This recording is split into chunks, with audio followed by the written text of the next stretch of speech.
तो हम लोग सरफेस टेंशन की बात कर रहे थे पिछले लेक्चर में। सरफेस टेंशन, तो पिछली क्लास में मैंने स्टे रीजन के बारे में बताया क्या है, सरफेस टेंशन की वजह क्या है, यही कहा। Yes sir. ठीक हो गया। अगर आप कोई ऐसे लिक्विड लेयर लेते हैं, अब थोड़ा आगे बढ़ाते हैं चीजों को। ये कोई लिक्विड लेयर है, इसमें एक काल्पनिक लाइन मान लो। तो जाहिर सी बात है, अगर कोई पतली सी चीज जैसे पानी में तैर रही है, घास का तिनका भी हो सकता है वो, तो वो स्टैटिक इस लेयर को दो हिस्सों में बांट देगा। जो इधर के फोर्स, जो यहाँ है देखना, ये जो एरो बनाया है, इसका हेड और टेल कहाँ कहाँ है, अपोजिट साइड है या नहीं। तो यस सर। इसका मतलब है कि जो इस साइड का मास होगा वो इधर को खींचेगा, और जो इधर का होगा वो अपोजिट साइड खींचेगा। ठीक है। ये मैंने मान लेते हैं ये ए से लेकर बी तक लंबा घास का तिनका पानी में रुका हुआ है, सपोज। तो दोनों साइड इक्वल अपोजिट फोर्स होगा तभी खींचेगा। अगर इक्वल अपोजिट नहीं हुआ बच्चों, तो एक तरफ को ज्यादा होगा तो उधर को चल देगी ना लेयर, फिर नहीं तो फिर यस स्टैटिक सर। कहाँ रहेगा। क्लियर है। Yes sir. तो ये दोनों रुका रहेगा। मान लेते हैं कि ये फोर्स एफ है। Let F with the common magnitude,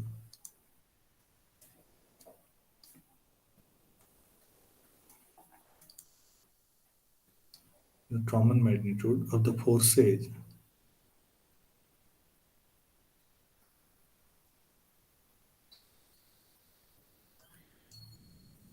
exerted on each other,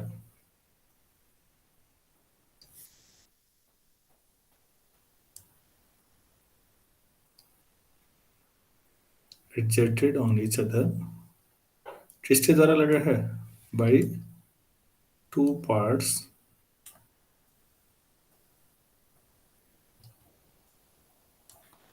of the surface, और इस सरफेस में जो लेंथ है अक्रॉस अ लाइन, इस लाइन की लेंथ क्या मान लें, क्रॉस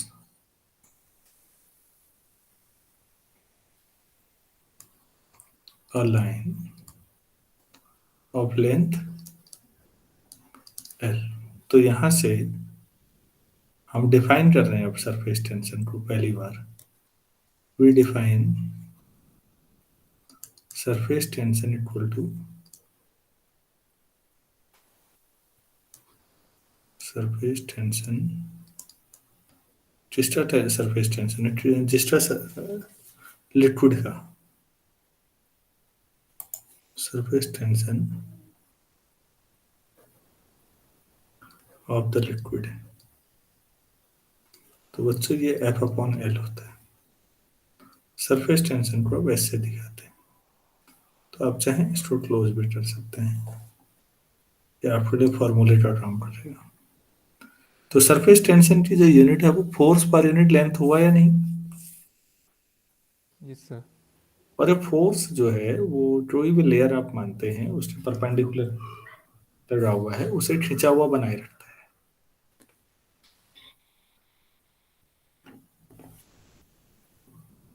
एक न्यूमेरिकल कराता हूं मैं इसी में।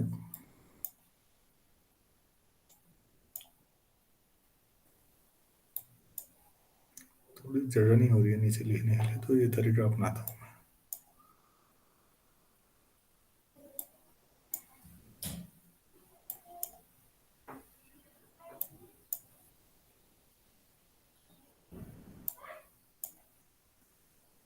चलिए, ट्रॉफी हो गई। एक छोटा सा सवाल है, सी वर्मा का ही है, कोशिश करिएगा सॉल्यूशन ना देखें, मैं लिखा रहा हूँ, सोचिए खुद। Water is trapped in a beaker, water is trapped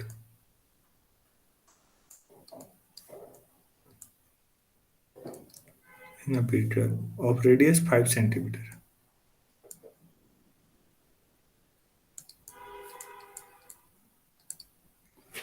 Consider a diameter of the beaker.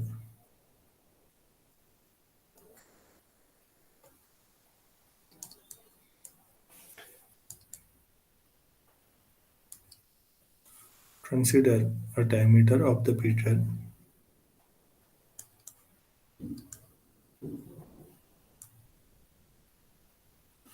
on the surface of the water.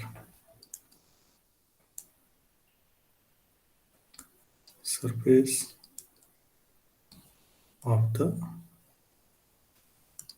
water. Find the force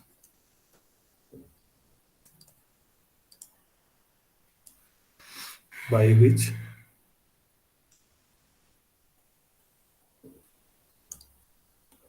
the surface on one side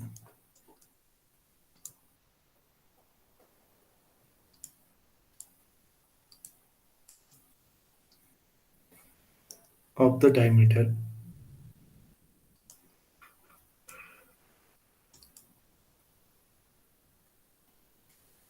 the diameter pulls the surface on the other side, pulls the surface on the other side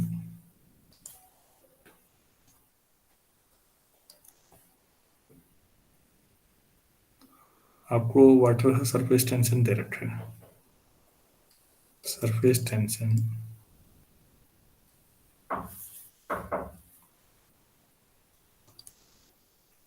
of water is 0.075 Newton per metre.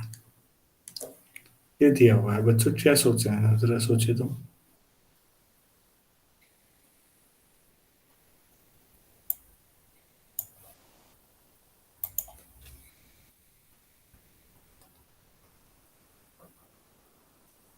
हम्म,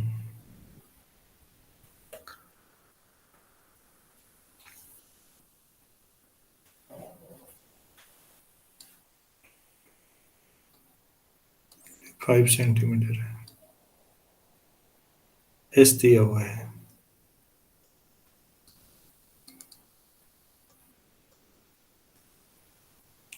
तो ऐसे खुद F upon L होता है, ये L क्या है ये सोचिए तो। Sir diameter. हम्म,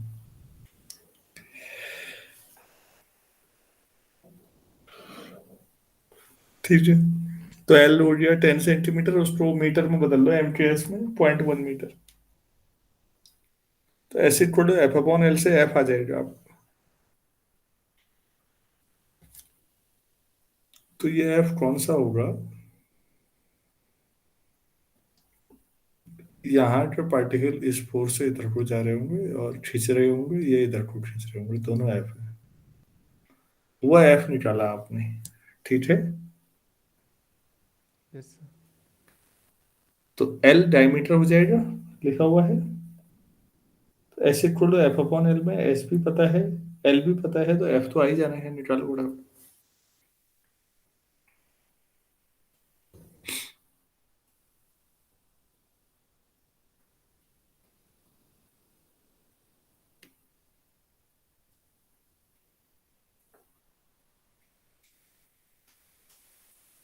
अच्छा बच्चों, पेंट वाला जो ब्रश होता है, जब तक वो कोई भी ऐसा ब्रश ले लो आप, जब तक वो पानी में रहता है कोई दिक्कत नहीं है, बाहर निकालते ही वो सब चिपट क्यों जाते हैं आपस में ब्रसल।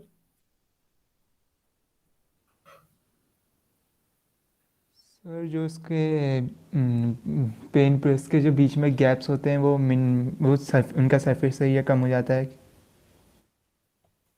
सरफेस एरिया कब कम हो जाता है। जब सर सरफेस टेंशन बढ़ता है। हाँ, तो आप ये कहो जब बाहर निकालते हो तो सरफेस एरिया मिनिमम होने के लिए क्या होना जरूरी है, चिपटना। Sir surface tension maximum. हम्म,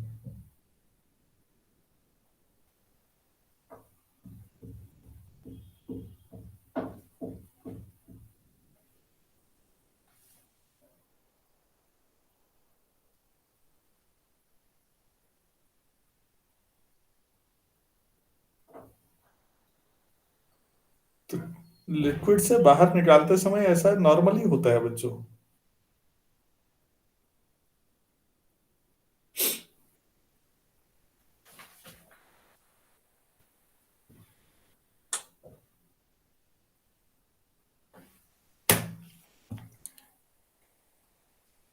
ठीक है, चलो फिर आगे बढ़े। ये एक छोटा डेरिवेशन था 8 लाइन का, हमें ये करना है। अब मैं आपको नेक्स्ट जो डेरिवेशन हमारा करना है आज, सरफेस एनर्जी क्या होती है, इस पे बातचीत करते हैं।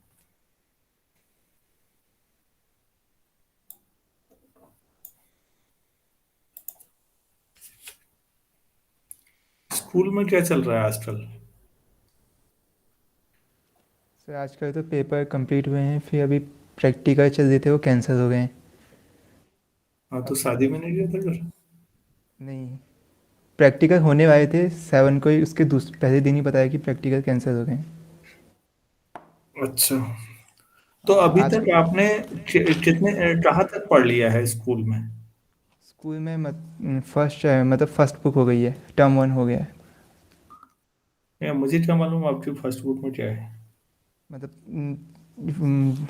लास्ट चैप्टर ग्रेविटेशन तक हो गए। अच्छा, ग्रेविटेशन हो चुका है, तो वही चैप्टर हो गए हैं जो मैंने पढ़ाए हैं ना, वहीं तक, या कोई ऐसा चैप्टर भी हो गया है जो मैंने नहीं पढ़ाया लेकिन वहां हो गया? No sir. अच्छा, तो बच्चों कल मैंने ये बता रहा था, जरा ध्यान से देखिए सरफेस एनर्जी पे, पहले इसको समझिएगा।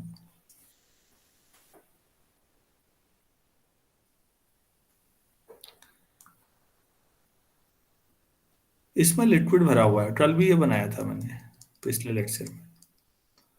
यहाँ पर जो मॉलिक्यूल है उस पे सब तरफ फोर्स लगेगा, तो सिमेट्री की वजह से नेट फोर्स जीरो हो जाएगा। लेकिन जो यहाँ पर होगा कोई मॉलिक्यूल, उसमें इधर को भी लगेगा, इधर को भी लगेगा, और नीचे को भी लगेगा, लेकिन ऊपर को लिक्विड मॉलिक्यूल तो है यहीं तक है ना, तो net yes sir. Inward force होगा। और बाहर होगा भी तो एयर होती है नॉर्मली, व्यावहारिक तौर पे, तो एयर मॉलिक्यूल का अट्रैक्शन उतना नहीं होता जितना वाटर मॉलिक्यूल का होगा। तो जो लेयर होती है उस पर नेट फोर्स कहाँ को लगा होगा?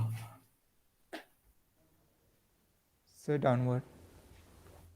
अच्छा, इनवर्ड फोर्स लगा होगा, तो ये फिर जो मॉलिक्यूल लेयर पे होगा वो इनवर्ड अंदर को आ जाना चाहिए। Yes sir. ठीक है, लगभग औसतन कल भी मैंने बात कही थी कि ये मान के चले 10 से 15, या फिर कई लोग 15 से 20 मानते हैं, इतने मॉलिक्यूल जब वाटर मॉलिक्यूल एक लाइन में लगे होंगे तो वो बहुत पतली पानी की लेयर है जो आपको दिखती है।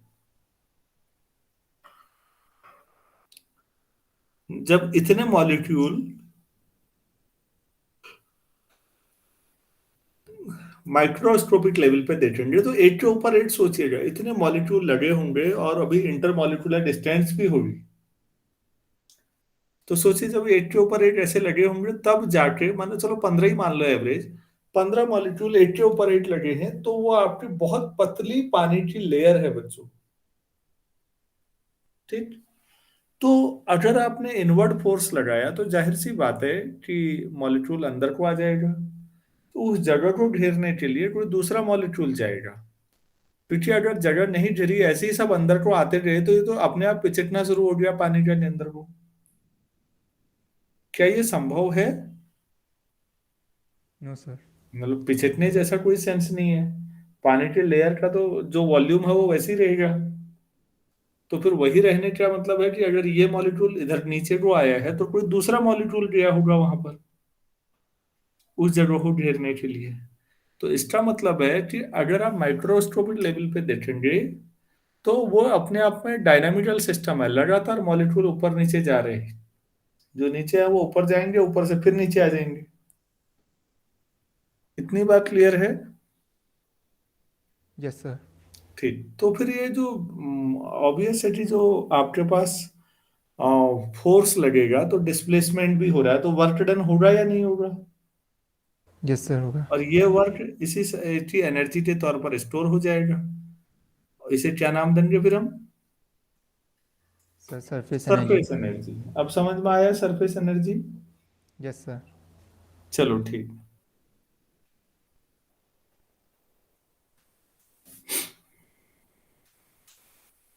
तो मैं आपको डेरिवेशन कराता हूँ एक छोटा सा डायग्राम से। अब इतनी बात पूरी समझ में आ गई है आपको? तो सपोज मेरे पास कोई ऐसा बर्तन है कि नॉर्मली सोप बबल के केस में देखने लायक चीज होती है कि स्लाइडर जो होता है ये स्ट्रॉ तो सोप बबल जैसा बना होता है, और उस पर आप फोर्स लगा रहे हैं एफ। ठीक है, सपोज ये लग रहा है।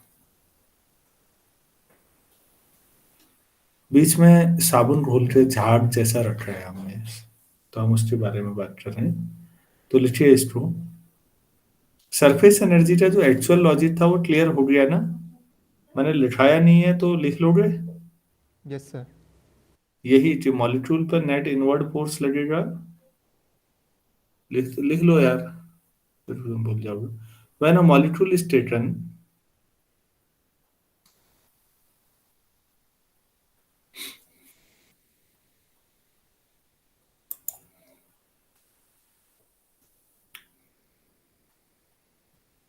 व्हेन अ मॉलिक्यूल, जो भी समझाया वही लिख रहा हूँ। When a molecule is taken from the inside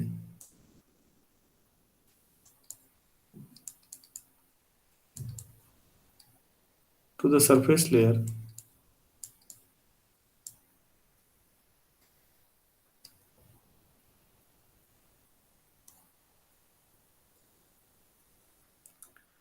work is done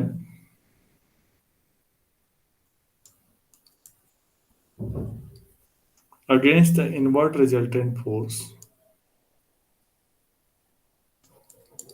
against the resultant force कहाँ को है? Sir invert. हाँ, force while moving up in the layer,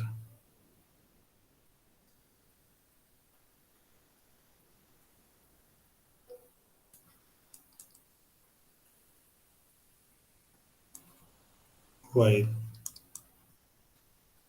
moving up in the layer। एक बात सोचो, जब फोर्स नीचे को लगा है तो जो मॉलिक्यूल ऊपर को गया उस पे तो वर्क करना पड़ेगा ना, क्योंकि वो फोर्स के अगेंस्ट जा रहे हैं। Yes sir. तो यही लिखा हुआ है। Yes sir. तो फिर वर्क होगा तो पोटेंशियल एनर्जी बढ़ जाएगी इस वर्क की वजह से। तो यस इस सर। पे भी लिख लेते हैं।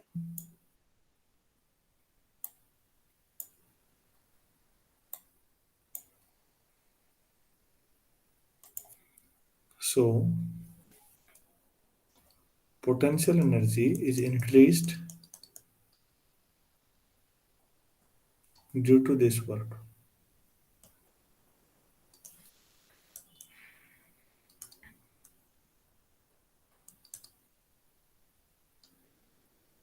तो इस वर्क की वजह से पोटेंशियल एनर्जी बढ़ जाएगी। तो इसका मतलब है एक मॉलिक्यूल जो सरफेस पे है उसकी पोटेंशियल एनर्जी ज्यादा होगी, या जो अंदर है उसकी पोटेंशियल एनर्जी ज्यादा होगी? सर जो सरफेस पे है। Very good. ये एनर्जी उसको बढ़ेगी ना, क्योंकि वर्क करना पड़ा। ये उसी किसी भी सिस्टम पर बच्चों अगर आपको वर्क करना पड़ा तो वो वर्क उसकी पोटेंशियल एनर्जी की फॉर्म में स्टोर हो जाता है। तो जो ऊपर को जा रहा है उसको वर्क करना पड़ रहा है सिस्टम को, तो वो पोटेंशियल एनर्जी के तौर पर स्टोर हो जा रहा है। इसका मतलब है कि जो सरफेस पर मॉलिक्यूल है उसकी पोटेंशियल एनर्जी ज्यादा है, और जो अंदर है उसकी पोटेंशियल एनर्जी कम है। इस बात को लिख लेते हैं इस बार। तो लिखिए, a molecule in the surface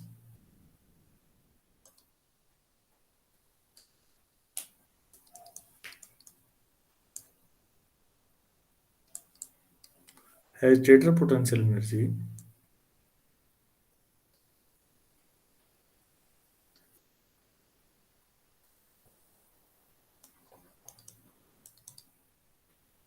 greater potential energy than a molecule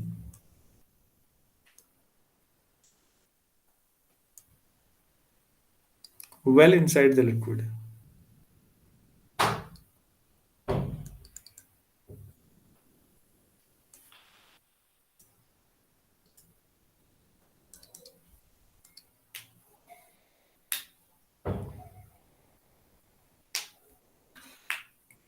तो ये जो एक अंदर के मॉलिक्यूल के मुकाबले बाहर सरफेस पर जो मॉलिक्यूल है उसकी ज्यादा एनर्जी है।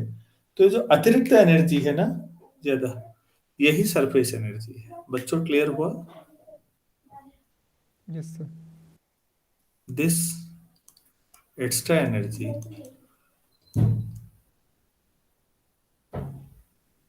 that a surface layer has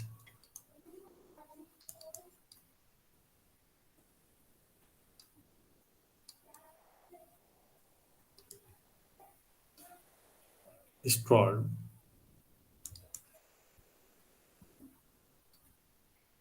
the surface energy.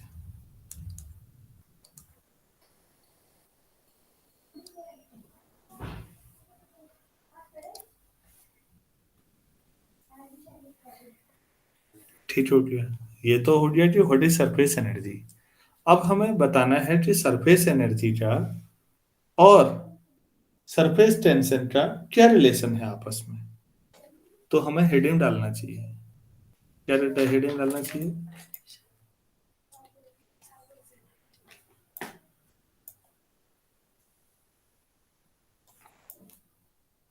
Numan में। Relation between surface energy and surface tension. हाँ, डाल दीजिए फिर।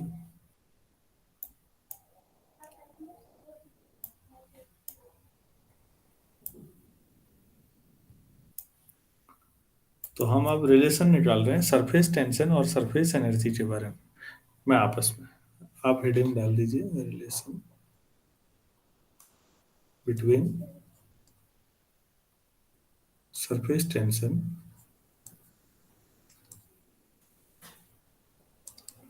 And surface energy.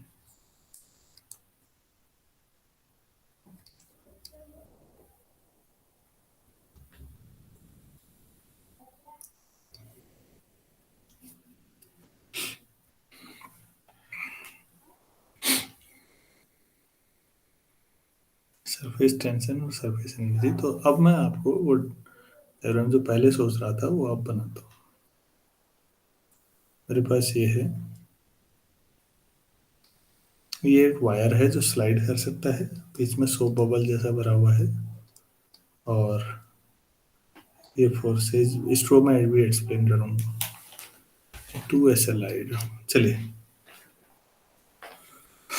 क्योंकि जब वायर है तो इसकी दो लेयर होंगी दोनों साइड, टोटल लेंथ 12 होगी ना, दोनों तरफ की लेयर बन जाएंगी ना वायर के।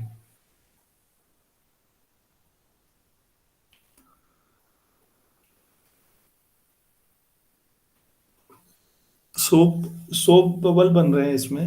साबुन वाला झाग वाला पानी डाल रखा है बर्तन में, और उसमें ये वायर ऊपर से स्लाइड कर रहा है। तो ये वायर जहां भी होगा, इस वायर के दो तरफ दो लेयर होंगी या नहीं? एक एल लेंथ की इधर, एक एल लेंथ की इधर। Yes sir. लिखिएगा, let us consider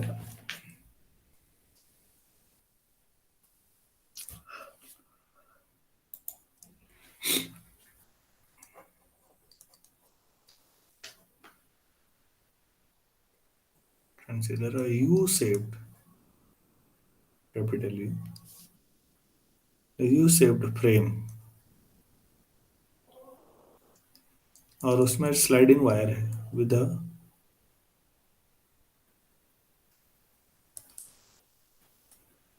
sliding wire on its arm।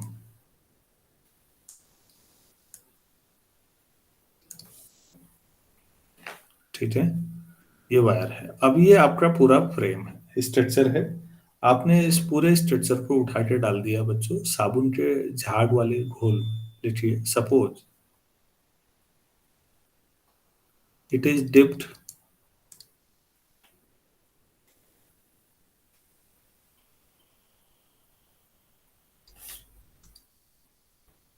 In a soap solution,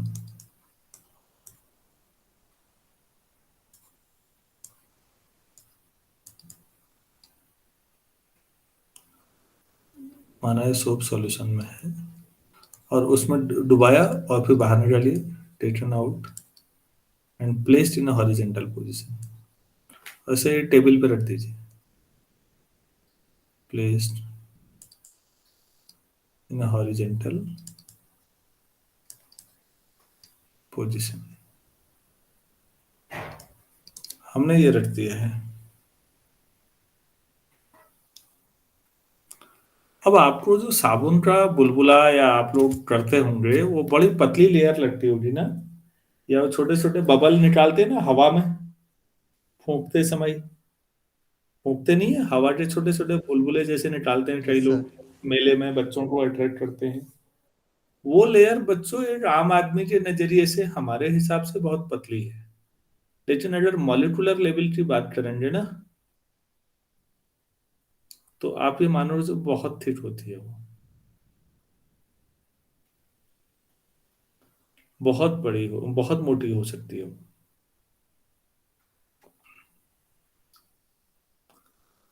जो अभी मैं पानी की लेयर कह रहा था उससे भी वो ज्यादा मोटी हो सकती है। ऐसा हो सकता है कि जो शुरू में मैंने वाटर लेयर की बात की ना, उसके मुकाबले सैकड़ों हजारों गुना ज्यादा मोटी हो सोप बबल की लेयर। ये पॉसिबल है। तो लेयर जो सोप बबल छोटे छोटे आपको दिखते हैं, वो इतने कमजोर नहीं, आप वाटर लेयर नहीं बना सकते ना ऐसे, वो सस्टेन नहीं करती, सोप बबल सस्टेन करता है। क्या मैं समझा पा रहा हूँ? Yes sir. हाँ, तो ये लिख लीजिए, soap film is thicker than normal water film. पानी के बुलबुले ऐसे नहीं होते, साबुन के बुलबुले होते हैं, झाग जो है।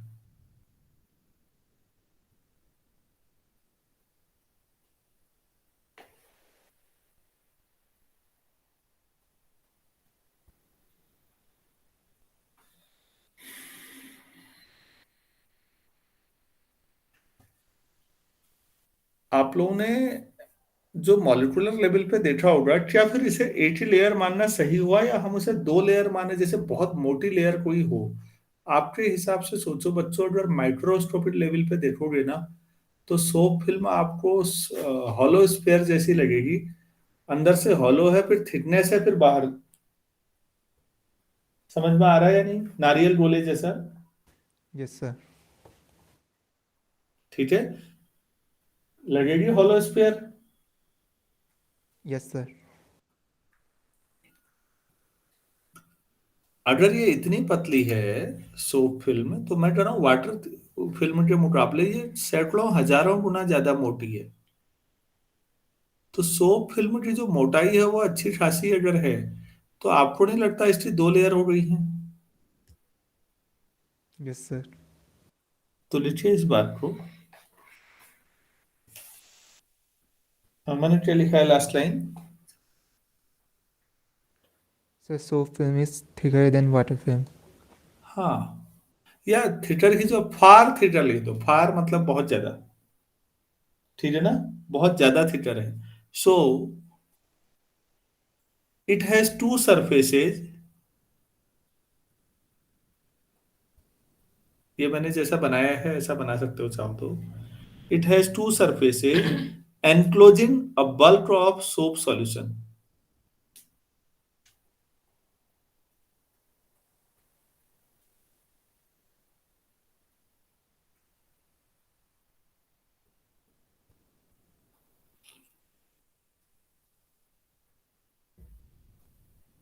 तो सोप फिल्म में ऐसा होता है, ये बात क्लियर हुई जो मैंने बताया आपको? Yes sir. तो अगर आपने यहाँ पर रॉड, ये वायर है, ये स्लाइडिंग वायर है, तो इसकी दोनों तरफ आपको एल लेंथ 2L लेंथ की सोप फिल्म मिलेंगी। तो लिखिए, सो if if L is the length of wire, small l, Small l is the length of wire.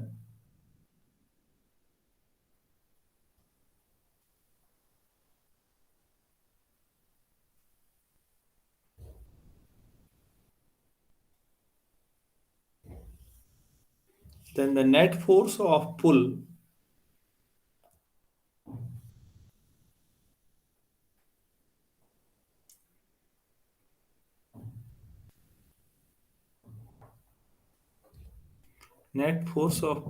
on the wire due to both surfaces will be 2 times SL.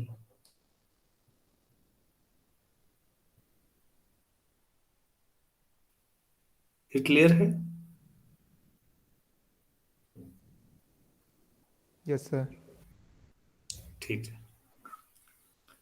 मान लेते हैं आपने wire को थोड़ा खिसकाया, देखो वायर कहाँ पहुंचाया आपने मानवेंद्र, इसको समझिए। सपोज आप इसे यहां ले आइए, तो आपने ये x से दूरी आगे खिसकाया या नहीं? तो वर्क कितना होगा? Force into displacement. ठीक है। Yes sir. ठीक है, now suppose the wire is slowly pulled out.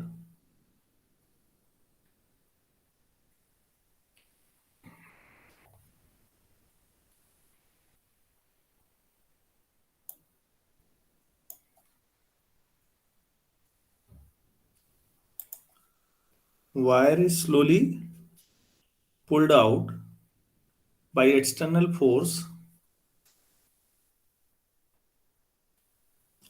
through a distance h।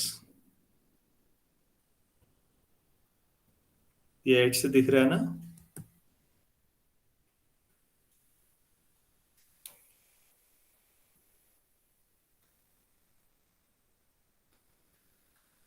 तो वर्क डन कितना होगा?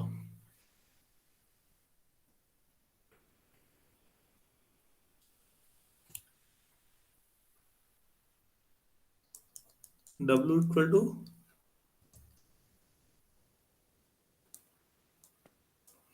एलेक्स। तो S तो ठीक है, 2 LH हो जाएगा। Yes sir. LH क्या है बच्चों, जरा गौर करिएगा। L इंटू एच वो एरिया है जो बढ़ गया है। ये L लंबाई है, H से चौड़ाई है रेक्टेंगुलर, इसीलिए आसान लिया था, LH ही लिया था, वरना तो हम पैराबोलिक वायर ले सकते थे। अब आप जब स्लोली लिखा ना आपने, एक चीज देखिएगा पीछे मैंने suppose wire is slowly pulled out लिखा होगा। स्लोली पुल्ड आउट इसलिए लिखाया जाता है बच्चों कि अगर आप तेजी से आगे बढ़ाएंगे, खींचेंगे वायर को, तो उसकी काइनेटिक एनर्जी भी बढ़ जाएगी ना फिर। और हम ऐसे बढ़ा रहे हैं, इतना स्लो कर रहे हैं कंसेप्चुअली, जितना स्लो आपके बाल बढ़ते हैं शरीर के, क्वासी स्टैटिक बोलते हैं ऐसी प्रोसेस को, इतना स्लो कि हर समय वो इक्विलिब्रियम में रहे, कहीं पर भी आप उसे काइनेटिक एनर्जी ना मान सके। तो काइनेटिक एनर्जी में कोई चेंज होना ही नहीं है, तो सारे के सारा वर्क कहाँ लग जाएगा? केवल सर पोटेंशियल एनर्जी। लिख लो, as there is no change in kinetic energy. और ऐसा क्यों हो रहा है ये भी समझ में आया ना, स्लोली। Yes sir. पेट्रो, as there is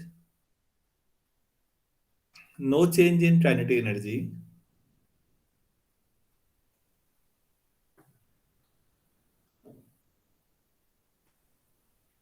full stop. So the work done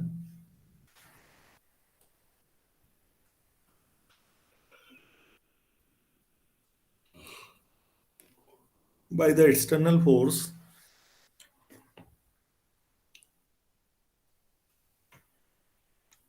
work done by the external force is stored as, किस फॉर्म में स्टोर होगा फिर वर्क? काइनेटिक तो बड़ी नहीं। Potential energy. हाँ, done by the external force is stored as the potential energy of the new surface।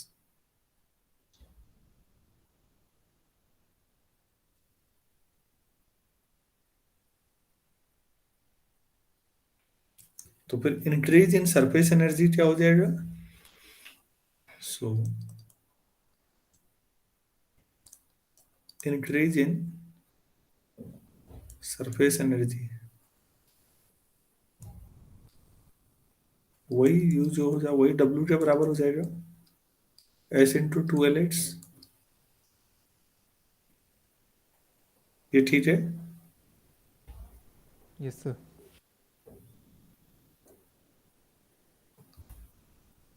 तो U upon two L X equal to S.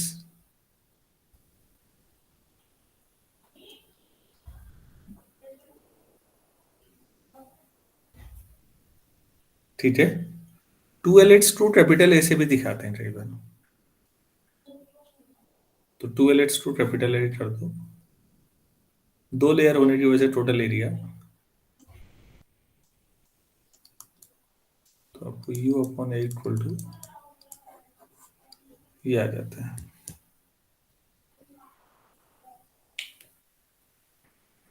तो सरफेस टेंशन ऐसे भी डिफाइन किया जा सकता है, surface energy per unit surface area. नीचे लिखिए, so surface tension can be defined as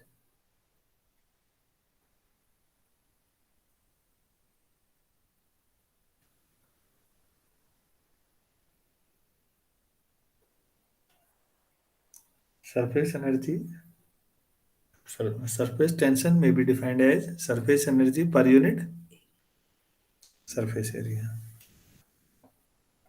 तो यहां से यूनिट हो जाएगी जूल पर मीटर स्क्वायर।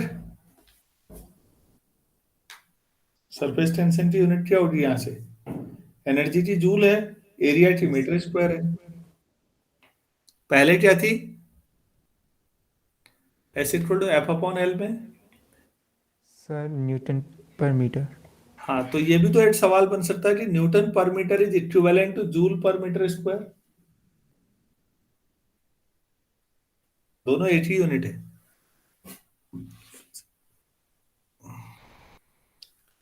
चलिए एक क्वेश्चन करते हैं इस पर, इस आधार पर। क्वेश्चन लिखिए please.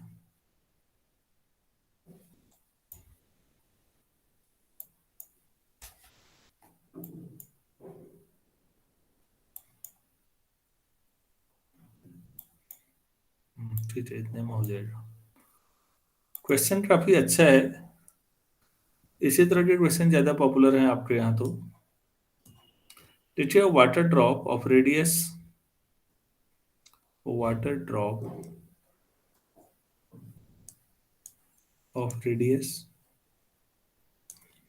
10 to the power minus 2 meter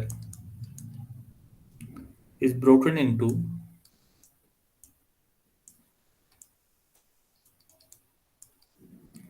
1000 equal droplets.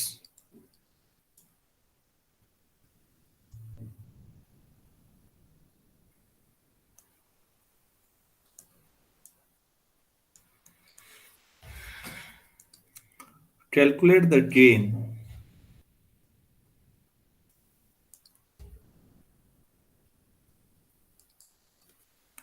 in surface energy।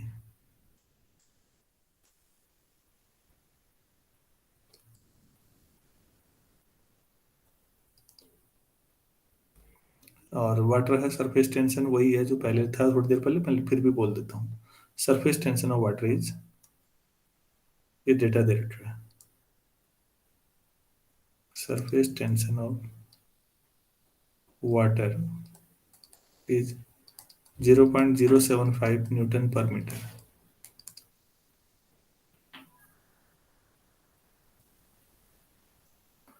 एक ड्रॉप है, बहुत छोटी ड्रॉप है बच्चों, 10 की पावर -2 का मतलब समझिए। उस ड्रॉप को 1000 छोटी छोटी ड्रॉपलेट्स में बांटा गया है। तो सरफेस एनर्जी में कितनी बढ़ोतरी होगी, इंक्रीजमेंट होगा, ये निकालना है।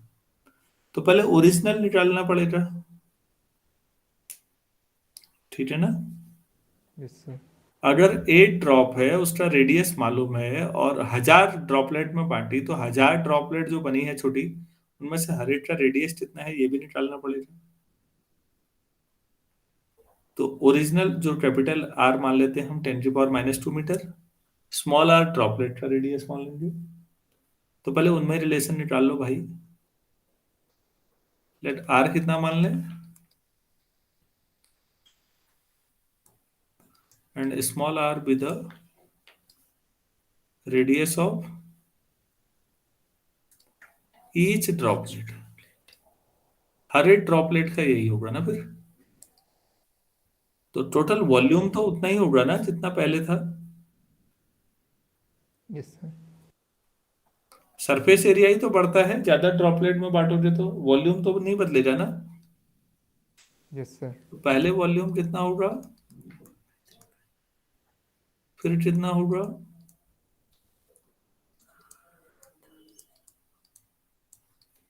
ऐसा आएगा। Yes sir. चलिए ठीक, बताइए फिर कैपिटल आर और स्मॉल आर में क्या रिलेशन है। स्मॉल आर पता चल जाएगा आपको। 4/3 पाई कैंसिल हो गया। r/10 equal to small r. R capital r 10⁻², है तो स्मॉल आर 10⁻³ हो जाएगा।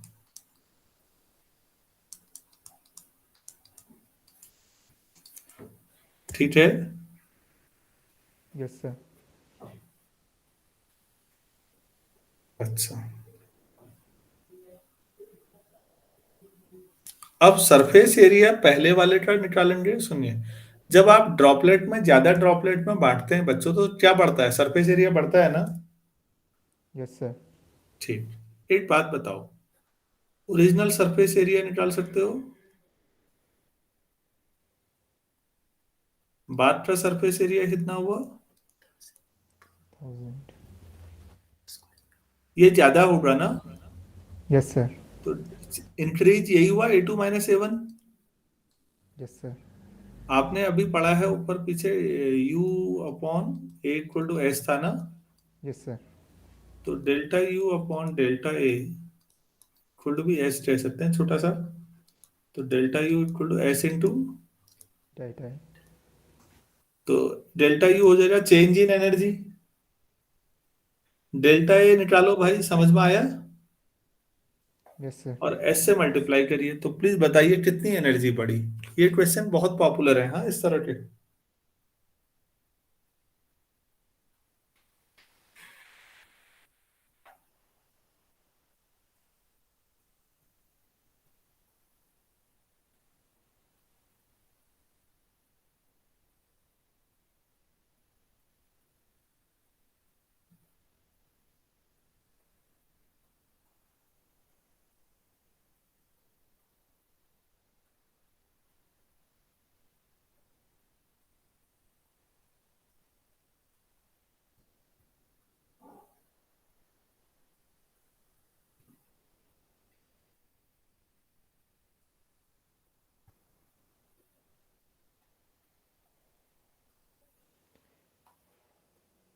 सर जो इंक्रीज एरिया होगा 36πr² होगा।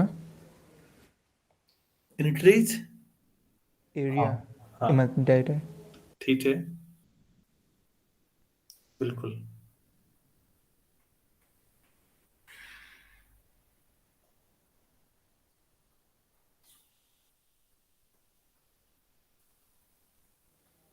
सर पाई की कितनी वैल्यू रखेंगे। रख लो, जो आसान पड़े, 3.14 या वो, इससे कोई बड़ा फिजिक्स है, अप्रोक्सीमेशन चलता है।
वैल्यू बाद में निकाल लेना, मतलब डेटा रखना आना चाहिए, और ये आना चाहिए कि अच्छा, अगर एक बूंद से हम बहुत सारी बूंदों में तोड़ेंगे तो सरफेस एरिया बढ़ने की वजह से सरफेस एनर्जी कैसे बढ़ती है, वो फार्मूले का एप्लीकेशन आना चाहिए बस।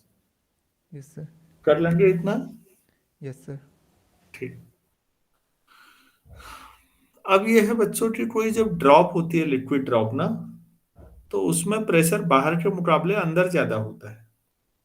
तो अंदर कितना ज्यादा होता है इसका मैथमेटिकल एक्सप्रेशन भी निकालना है, लेकिन वो लंबा है, अब उसे हम कल करेंगे। इतना क्लियर हो गया आज? Yes sir. सरफेस टेंशन अगर एंजॉय कर सकते हो तो बहुत अच्छा है, नहीं कर सकते हो तो बोर भी हो सकते हो भाई।